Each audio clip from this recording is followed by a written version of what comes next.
All right, welcome to the On Purpose podcast. Today we are on episode 3 of the Kingdom Behavior Indicators. And so today we're going to deep dive on vulnerability. So, what is vulnerability to you, Kirk? Well, a great example is I was looking at my image, looking at me in my computer screen, and I noticed my top button wasn't buttons, right? And so the camera's just turned it on, so I was like, "Oh, that looks kind of weird." But if I'm buttoning myself up while it's like I'm getting dressed while I'm doing the intro, So there was a moment of vulnerability there. Then my shirt was unbuttoned like that. I just like, okay, I'm just gonna be with it and just let it go. And I felt incredibly vulnerable. I'm exposed. Vulnerable. So uh, vulnerable, and this is high side vulnerable, not like vulnerable. You're low side practical vulnerable is you're weak and you're about to get hurt and someone needs to protect you. So what we're talking about here is a way of being that allows for new information to come in. It allows for different perspectives to come in. It allows for upgrades and rebukes to come in, things that you may disagree with, things that you don't like, things that make you uncomfortable. Mostly what we do is we reject that. Some wisdom comes in, but there's a little detail that's incorrect, and you focus on the detail that's incorrect and lose the wisdom. So being vulnerable is willing to receive it all, even though you disagree with something about it, and find the wisdom. The truth doesn't need to be defended. Being vulnerable is living that. Everybody can say the truth doesn't need to be defended and have a little smile on their face. And that's all fun and games, right? Up until someone is looking at them, yelling and screaming. You weren't here at 3 o'clock. Yeah, I was. Whatever. Like you disagree with the thing. It's all the truth doesn't be defended until it's your truth that gets offended. So let me see if there's anything else there. And so being vulnerable requires faith that all things are working for good, even that which you disagree with or don't like, that things are moving in the direction they're supposed to move in. It's not your job to direct the world, save the world, fix the world. It's your job to own up to what's inside of you that isn't God or isn't loved or isn't healed. And I grew up with sort of a lot of emotional pain, and my the response of a child under duress is to protect itself, protect himself, protect herself. And we grow up hardened in the pattern of protecting ourselves from being hurt. But the truth is, we're not being hurt. People are just saying stuff. In some cases, people are being hurt. But at the moment, I'm talking about the cases when somebody's saying something to you that you say hurts you. No, it doesn't hurt you. There's something inside of you that it hit and it feels uncomfortable, but the discomfort is a correlation to something inside of you that is wounded or something inside of you that is misperceived. And so the something comes in, especially the truth, and it pisses you off. The truth will piss you off. It'll set you free, but it'll piss you off first. And if you stop at the pissed off, if at the pissed off shut the truth down and build a wall and fortify it, then that truth never gets to you. That wisdom never gets to you. So people who are highly defended, they don't they don't get resourced by the world that's around them as much because they're blocking off everything because they're keeping at bay the world. But the world isn't the problem. It's who's perceiving the world and what who's perceiving the world does with what they perceive. You'll know them. You'll know anything you know about somebody when you see what they do with it, what they do with anything. An insult comes in, a compliment comes in, adverse situation comes in, a great situation comes in. When you watch how people deal with life, when you see what they do with each moment of life, good, bad, and ugly, you'll know everything about their character. Mm, And to be vulnerable is a very high state of accepting what's going on around you, staying centered and peaceful and observant and responsible for how you're perceiving the world and what you're using what's coming at you for. I'll leave it there. dang. What I just heard like is a metaphor. It's like you're opening the window to a storm. And it's not because things are perfect and beautiful. It's because you're tired of hiding behind the glass. Mm, yeah, yeah, It's like just here it is. Like, because we've been trained, we've definitely been trained in like a heartless world to not keep our heart open and not share yeah, what's actually going on inside of us. yeah, And I even recognize this with myself is that I tend to go right into self-reliance sometimes, you know? And yeah, so how do we remain vulnerable when we've been, vulnerable and connected, when we've been trained to go into self-protection? yeah, yeah. I'm definitely one of those people who's, highly trained to protect myself. Um, well, it doesn't work. Noted. Two things. It doesn't work because the world still comes at you anyway. So, I mean, wow, a tidal wave is coming at you, you go, wow. It's like, okay, whatever. You want to try that again, little buddy? So, in that way, it doesn't work. But another way it doesn't work is you're not fully alive. You're blocking out much of life, especially that which you're unfamiliar with or don't fully understand. So you trap yourself inside of what you already agree with and what you already think you know, what you already think you like. It's just a very small life. Yeah. Um, yeah, being protective or defensive literally thwarts your growing up because or healing because you're with one thing you okay for one thing you're honoring the illusion that you need to protect yourself. And so the more you do the protection thing, the more you and you're alive the next day, the more you think it's working, or the more you think you should. Like you're getting like a false positive, like, oh yeah, this is really working. I'm still alive. But yeah, but you would have been still alive anyway. uh Dang. yeah, so what's there? Oh, one more thing. Yeah. Nice guys, people pleasers. When you nice guys leave themselves out of relationships. People pleasers leave themselves out of relationships. What am I talking about? Well, people pleaser goes on a first date, and the people pleaser very expertly determines what the first date wants, and then the people pleaser very expertly becomes ta-da!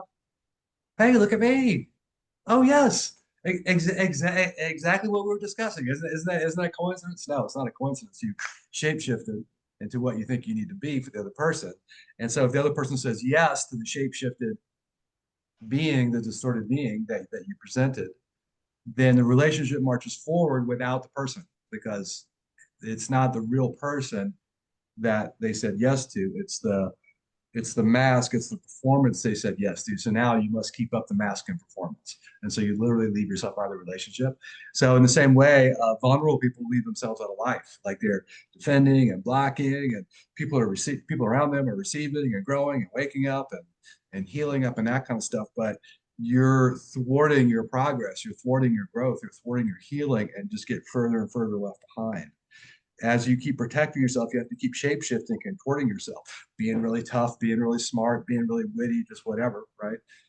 But every time you survive another day doing the tough thing, and that's something I know a little, I know something, that's something I know a little something about.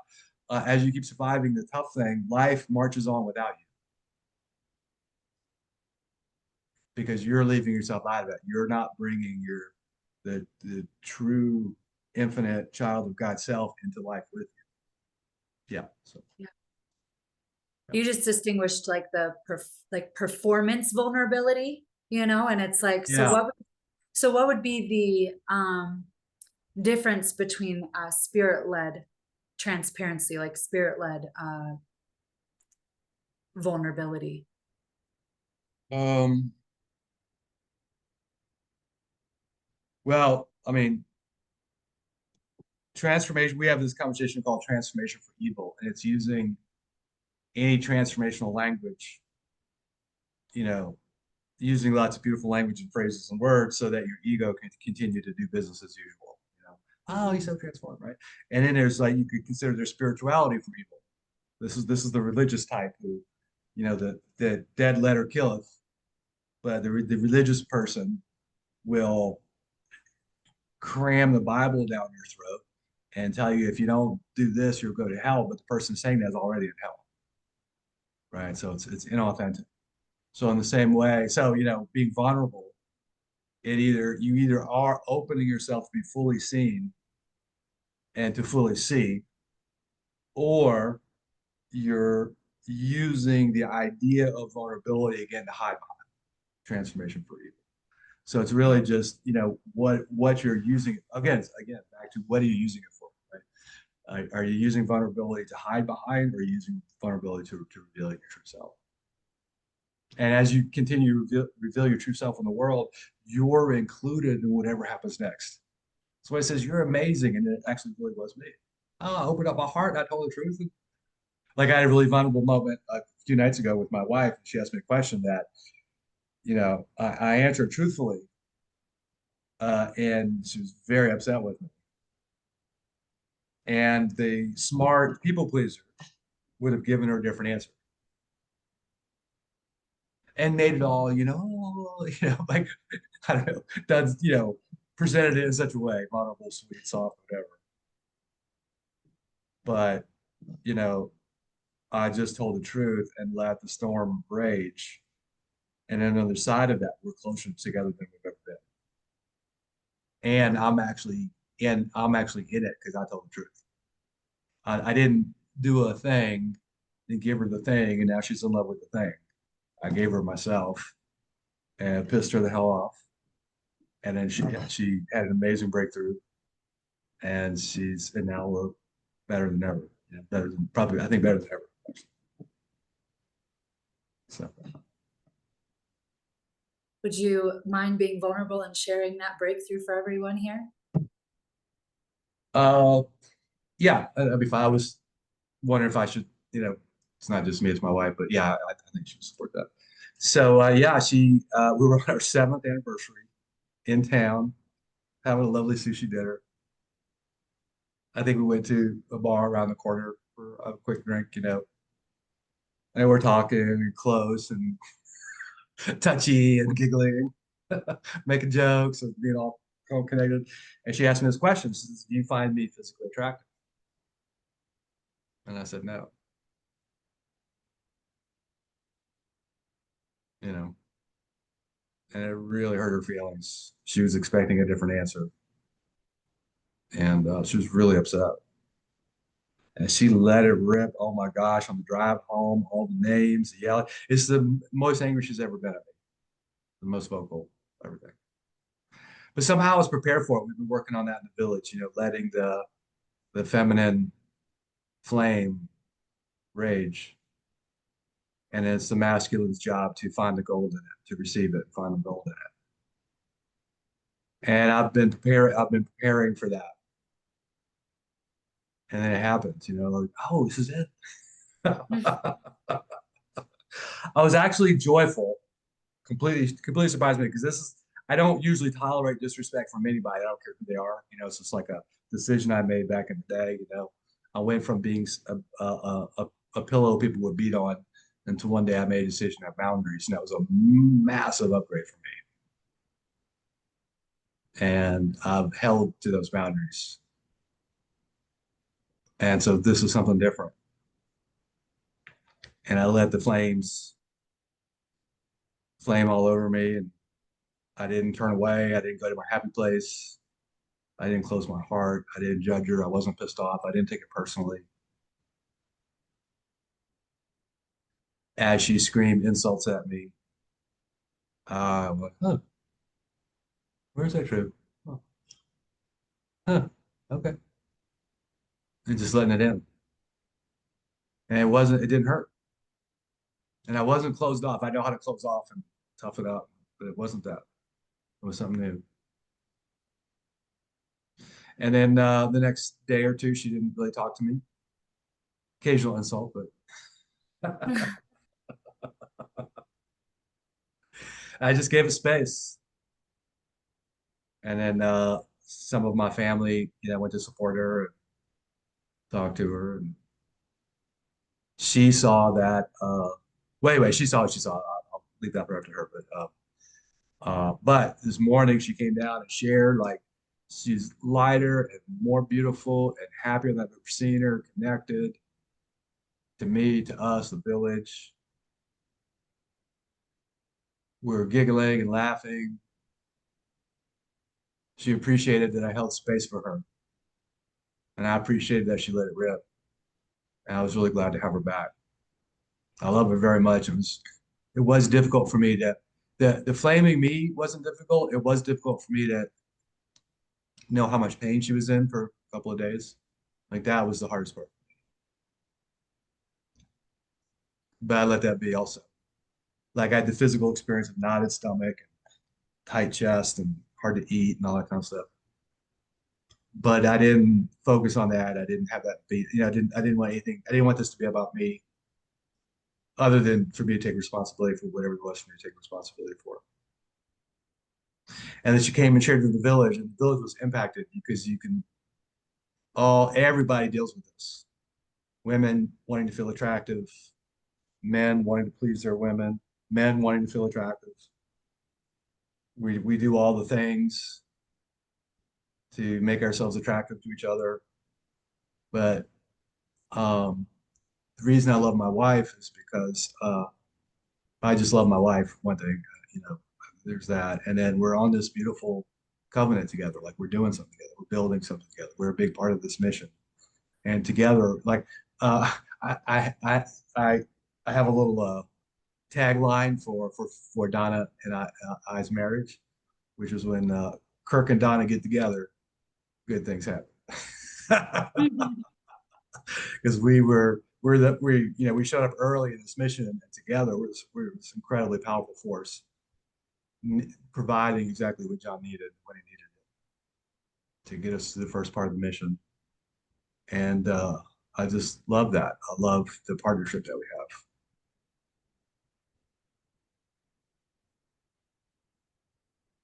So Thank you for sharing that. you're welcome. It impacted me greatly. That was mostly what my first marriage was about. Like me Yeah. feeling like I needed to be attractive and my worth was all wrapped up in that. And Yes. yeah, Yes. it pokes that button of thinking Yes. that that's where our worth comes from as men or women.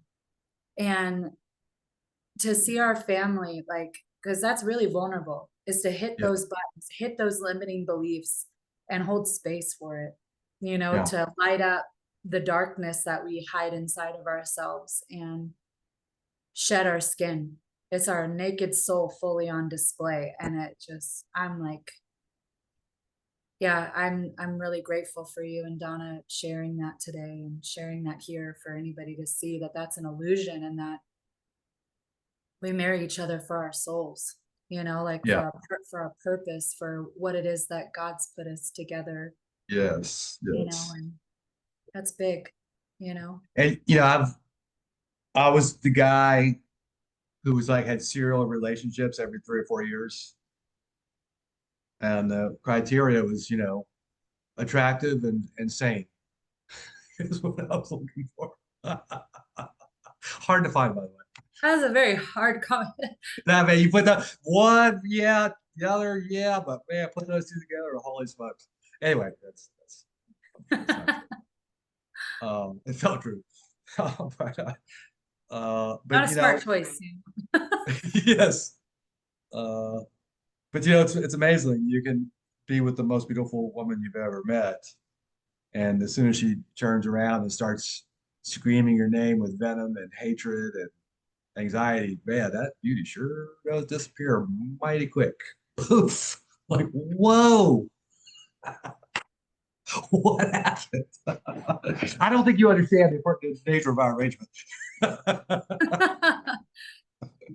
And so my relationship with Donna is a breakthrough for me. Like it was a breakthrough for me. And it is a breakthrough for me. I'm with a woman who I appreciate for who she is, and what she's up to, and what she's committed to, what she loves, and you know, and that was always like a added bonus for me before it wasn't the main show. So yeah, that felt important. So Yeah. In a world that's focused on perishables, we look to the eternal. yeah. Like looks fade. All those things fade. Mhm. Like, what are you doing with that anyways? Chasing money, chasing houses, chasing cars and women, but all that stuff, it perishes. So when we're focused on things that are eternal, you can feel it, like, Yeah. yeah, you can feel it. So it leads me to my next question is like, it's how have you learned to keep an open heart even when you know that it's going to cost you? Yeah, I was pretty sure all the women in the village would hate me this morning. When Donna was sharing, I was just sitting there. Hmm. I'm Oh, gonna look. I'm gonna look up in a minute. I'm gonna open my eyes. And what I'm expecting to see is all the women look at me like, I can't wait to get my hands on you. I was pretty sure because that's the world I grew up in. hmm. And then I opened my eyes, and everybody was just, had their attention on my wife sharing, and just with pure love.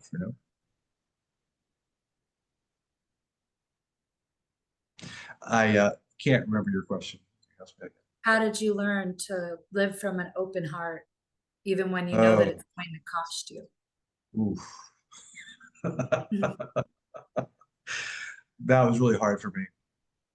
And, I was definitely a stone-hearted dude, hard-hearted dude, man. Holy smokes. Hard and tough, angry.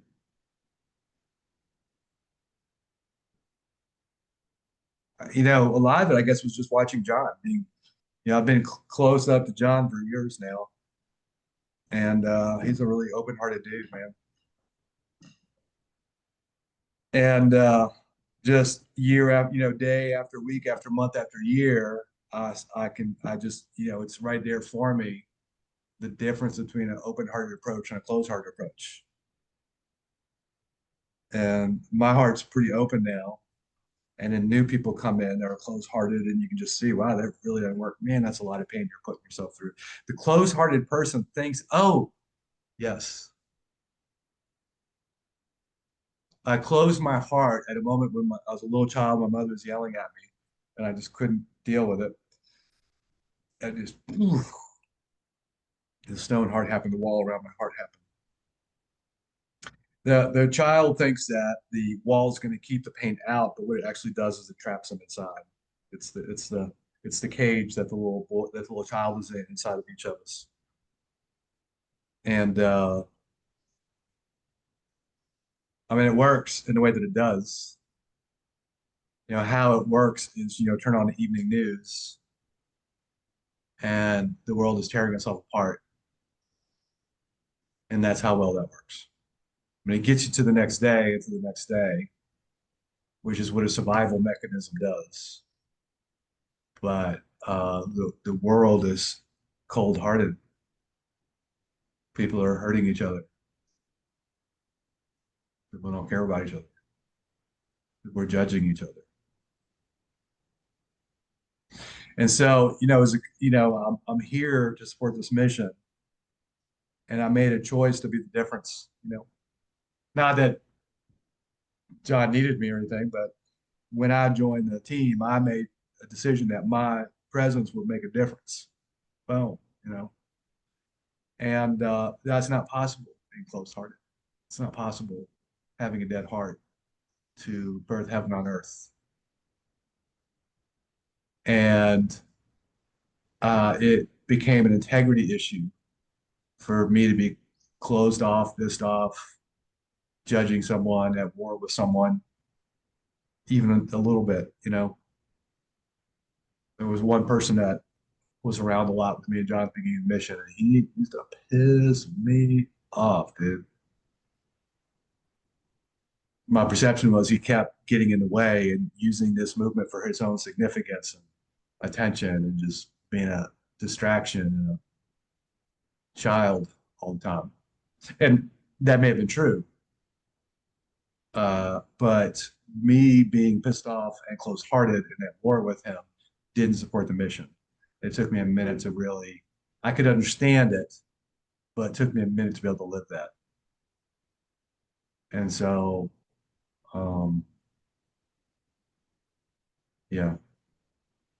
And so I also noticed I'm a leadership trainer and uh, I've have a lot of attention and I put a lot of time and effort into uh, supporting the culture here, you know, creating distinctions and worlds and language that we all can live from and work from and communicate from to be on the same page with. And as I'm training people and working with people, coaching people, people come in with all sorts of distortions and dysfunctions and illusions as would be 100% expected. Some people have gone through great trauma, physical, emotional, sexual, psychological, spiritual. And people have come to us from satanic cults and years of abuse and just anything you could imagine, anything you could imagine. And if they come here, I'm the sort of the authority figure here, a little bit less so than in the past. But people, I am the one who will confront somebody, and especially if it's a big or scary situation, I'm usually the one that stands up first. And so people see me as the authority figure, the enforcer, or the person who will say, no, that's not how we do that here. And so with that is a lot of fear. I know for me in my life, I've had really difficult times with authority. And it wasn't because I didn't like authority. I loved authority. I've had two or three really great managers in my life, and I loved them. I gave them everything. Together, we produced world-class results. And then the great majority of people that I had to report to, managers and such, were incompetent, cruel, distracted, liars, cheaters, and it was awful. And I either muscled through it or went to war or muscled through it or said yes when I really wanted to scream no. So I know what that's like. Now, I've never been that here, but I understand why people see me that way sometimes. Because of course, how could they not? The last 20 people that they had to work with that were authority, hurt them. I get the statistical chances of me being who I say I am are almost zero. People in my position usually abuse that power. So I get it.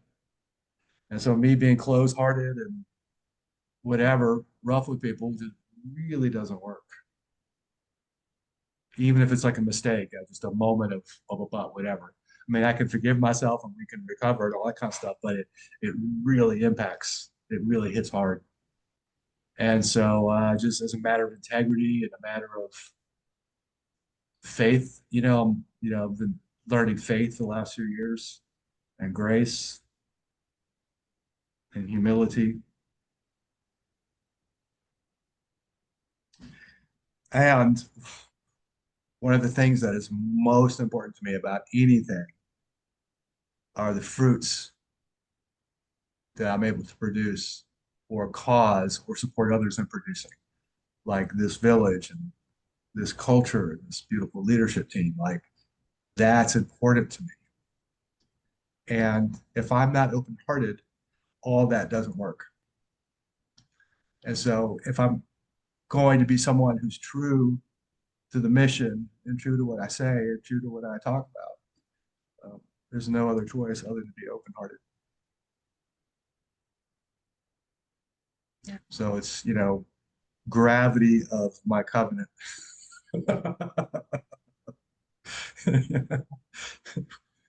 Yeah. And that's the difference between, like, I mean, because this is all about kingdom behaviors, it's a way of Yes, of being. course. It's Yeah. it's a present. You can't even have that because let's be honest, there's times where I'm like, I can't do this. There's no way that this flesh can do this, Yeah. So it's like the Holy Spirit, it comes through and it's the one that's doing the work through me. But I've got to be surrendered. I've got to be, open and in humility, like you were talking about, to even allow that to pass through. That's yeah. It's the like the covenant, I think, is the biggest difference between uh what we think vulnerability is in the world and what actual vulnerability is. Yeah. And yeah. I had something else come through that's uh, um, the worst, the most demoralizing quality I've observed in managers, both when I was being managed or I was with a team of managers and observing other managers, work, is hypocrisy. Do what I say, not what I do. Mm. And if I was anything other than open-hearted, I'd be hypocritical because I'm inviting people here that come here and you're dealing with all the different things to be open-hearted. And so the only way that works is for me to actually be open-hearted. Sorry for that little alarm. I just turned it off. That's okay. Yeah. Going into that, like what vulnerability isn't, because I think that's a big piece in this, is because a lot of people get that confused about, you know, um, like victim, it can be very easily tied into the victim identity and use their vulnerability as a source to get something, So um what is vulnerability not?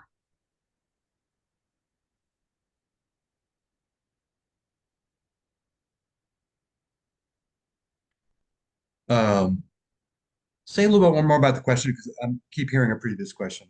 Just open that up a little bit more. Yeah, I mean, because people get vulnerability confused sometimes with victim.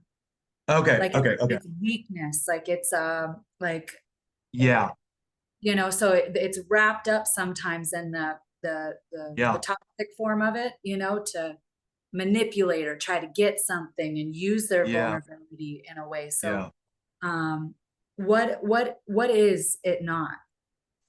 I'm seeing the victim, hero, villain triad in your question, and what I'm seeing is that the victim is convinced they're vulnerable, like weak and incapable. My mother was a world-class victim.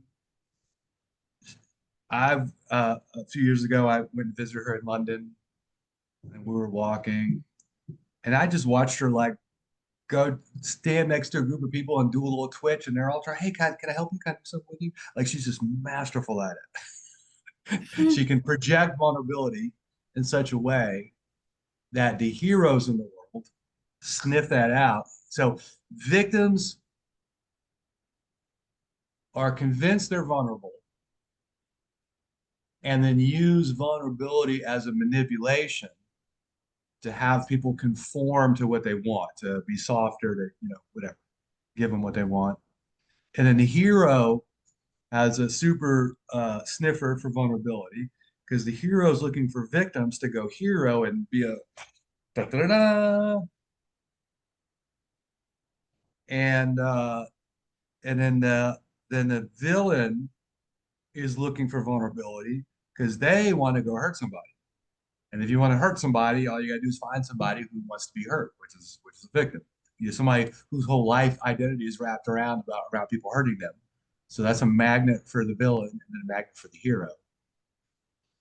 And then oftentimes the hero and the villain will go to war. Then that's a whole other thing.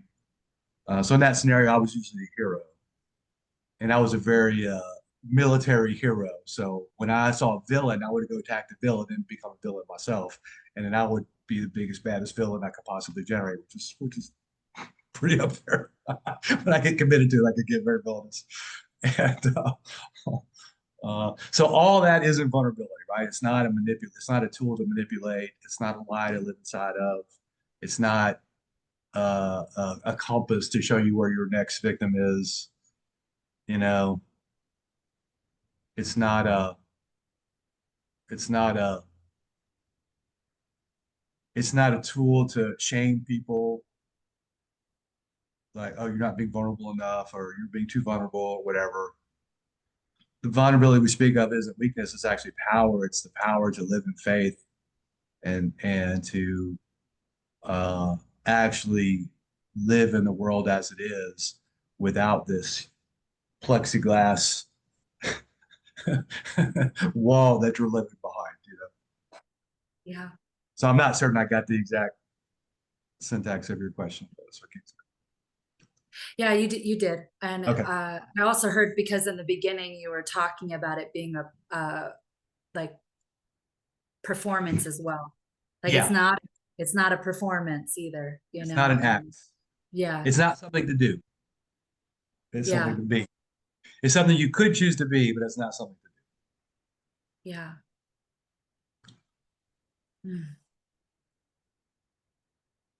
do. And you'll know them by what they use it for. So if you see somebody being vulnerable, that is actually very informative as to their character.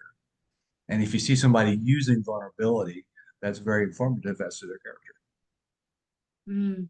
If you watch what people use it for, use what for, it does not matter. You watch what people use it for. Most people don't do that. Like most people aren't being with someone, being in life, and watching what they're using stuff for. Because most people are too wrapped up in their own opinions and judgment. It's hard, it takes practice to be that pure observer where you're not being distorted by your own judgments and preferences and that kind of stuff. And you just watch somebody deal with something adversarial, difficult, doesn't feel good, hurt feelings, you know, disappointment, or even, gain advantage. But yeah, somebody who has power over you. So I used to be in commercial sales. I used to sell copiers, and it was very cutthroat. Anyway, that's not the point. The point is, I learned something about companies during those years. And the companies that were the really high quality, high character companies treated their vendors like family members. And almost all the other companies treated their vendors like dirt. And so I was a vendor. And people in business particularly hate copier reps. We were like the used car salespeople of the business world. Because if you're in an office in a high traffic area, you might have 3 or 4 copier reps coming in a week asking to speak to the owner, and you just get sick of it, which I totally get. But every now and then, a company treated me like a family member. And the first time I was like stunned. I couldn't believe it. But then as I began to just, let that in, I observed that everything about this company was really high caliber, high character. So in the same way, people who have power, you can see what they use it for. People who are disappointed, you can see what they use it for. People that are uncomfortable, you can see what they use it for. People who have everything going their way, you can see what they use it for. People who have tremendous circumstances, you can see what they use it for. Doesn't matter what it is. It's just how you do anything is how you do everything. And so what you use anything for is what you use everything for. We go where we live emotionally and use the outside world to get us there. It took me a while to really let that in. So I'll say it again. And we all live someplace emotionally. I'm a victim, I'm a hero, I'm a Mhm. villain, I'm smart, I'm dumb, just whatever. Like and then the world keeps confirming that. And so we think we're right. But actually what's happening is we're manifesting what's going on inside of us, we're manifesting that outside of us. And then as we get older, I'm 62, you know, if I was still doing that, I would have a lot of practice. Well, I mean, yeah, so I still do that in the ways that I do that, right? I find dysfunctions here and there, right? So where I've, so yeah, and so I live in this beautiful village, open-hearted village, and it's no coincidence that I'm way more open-hearted than I've ever been. And boom, here's my environment. And this whole team, leaving the States and going through Mexico and getting here and bouncing around Costa Rica for a minute till we found this place and doing all the work to build this. I mean, um, so many opportunities to, in victory and in failure, accomplishment, or something falling apart. You really get to see uh, how what's going on inside of you is impacting everything outside of you. And then as we live in a village and leadership teams and that kind of stuff, we're all supporting each other in healing and cleaning up what's going on the inside so that our outside, the performance of, we've built this village extremely quickly. People who know anything about villages, they come here and go, wait, how long have you been here? And you did all this? What, and how long? And you did all of this? And how long? Like, it's impossible, you know? And, but the source of that, I believe, is us continually cleaning ourselves up from the inside out. And as we do that, everything on the outside continues to function better and better and better. Yeah. Mhm. And you said it, you said something very important right there, and it was from doing it from the inside out. And so not from the outside in, Yes. because I recognize people do that too. And that's okay, but it's not going to work. It's like you're trying to shapeshift or whatnot. And so, can you? Actually, I've got a nice little summary for that. Most Okay. people are doing the outside of life to fill the black, to fill the dark void within us, right? Let me get the right house, the right. Let me get the attractive, sane girlfriend. Let me build my reputation so everybody thinks I'm amazing. Let me get my body real fit. Let me get nice clothes and a cool haircut and cool glasses. Let me learn how to be charming, and then maybe I'll be okay. Then maybe I won't be angry all the time. Then maybe I won't be anxious all the time. Then maybe I won't be such an asshole to people all the time. But it doesn't work that way. The reason I was angry or I was an asshole or I was whatever, anxious, is I was either unhealed about something and there was plenty of that, or I had a misperception about something and there was plenty of that.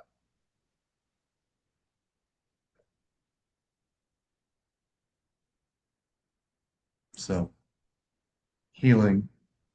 We're working on a new paradigm right now of helping people integrate into the village. And it's healing up, growing up, and waking up. We've been kind of stunned that we misperceived how much the world needs healing. We misperceive how much healing people need when they come here. And then when people are little babies in adult bodies, injured in all kind of different ways, emotionally, psychologically, spiritually, whatever. And then the growing up doesn't really happen. You know, growing up in a functional, healthy, strong, vibrant way is rare. And then waking up, becoming a full-on adult and a contribution and a blessing to the world. taking responsibility for everything and following a divine covenant. Um, so I'm not really sure where I'm going, but um, Inside job. yeah, thank you. So everybody's working on life from the outside in. And the truth is, as you heal and as you grow and as you awaken, the outside world starts to conform to what's going on the inside. Thank you. And just like the opposite, if you start healing and you start being vulnerable about where your true location is and you let down your armor, you can finally start to be directed home from the inside out. Beautiful. Yeah. Yeah. So what a beautiful distinction about vulnerability, fully on display for, yeah. Thank you, Kirk, for your vulnerability, for you sharing your heart, your struggles, your soul with us today on it being a way of being, congruency, from the inside out and showing us what it's like to actually have that as a kingdom behavior. Mm. It's a lot of like, no, I gotta hide that. You can't see that. I gotta be the strong one. I gotta be the tough one. I gotta be, what everybody else wants me to be. Yeah. No, your only job is to be you, to be fully alive from the inside out. And yeah. I pray that people drop their armor, drop their shield, drop their sword, and just share vulnerably where they're at. Because we need each other. That's the biggest thing is we think that I can do this all on my own. No, you can't. That's our humanness. When our humanness gets revealed, it's like we got to do this together. And so if you need support on your journey, that's what we're here for. We're a family that's dedicated their lives, given up everything else in the world to support people on their journey of waking up. And so if you'd like to discover what that is for yourself and to get in touch with us, there's going to be some links down below in the description box for you to get support on your journey. So thanks again, Kirk. I appreciate Super you. welcome. Yeah, I appreciate everyone that's watching this. Much love to you.